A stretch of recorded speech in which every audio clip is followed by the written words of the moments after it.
1891 வரலாறில் என்ன நடந்துச்சுன்னு பார்க்கலாம் வாங்க. ஏப்ரல் 14 அம்பேத்கர் ஜெயந்தி.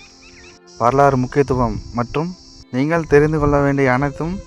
இந்தியாவின் பல மாநிலங்களின் அம்பேத்கர் ஜெயந்தி பொது விடுமுறையாக கொண்டாடப்படுகிறது. மேலும் ஊர்வலங்கள், கருத்தரங்குகள் மற்றும் நிகழ்வுகளால் இது குறிப்பிடப்படுகிறது. அம்பேத்கர் வாழ்க்கை பணிகளையும் கொண்டாடும் ஒரு நாள் அம்பேத்கர் ஜெயந்தி. ஒவ்வொரு ஆண்டும் ஏப்ரல் 14 நவீன இந்தியாவின் முன்னணி சிற்பிகளில் ஒருவரான டாக்டர் அம்பேத்கர் ஜெயந்தி.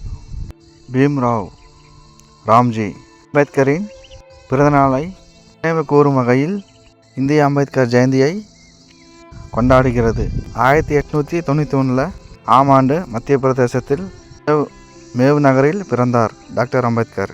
ஒரு சட்ட வல்லுனர், பொருளாதார நிபுணர், சமூக சீர்திருத்தவாதி, அரசியல் அமைப்பின் முதன்மை சிற்பி ஆவார். அம்பேத்கர் ஜெயந்தி என்பது அவரது வாழ்க்கையின் சின்னம் மட்டுமல்ல, சமூக நீதி, சமத்துவம் மற்றும் மனித உரிமைகளுக்காக அவரது இடைவிடாத போராட்டத்தின் அஞ்சலி.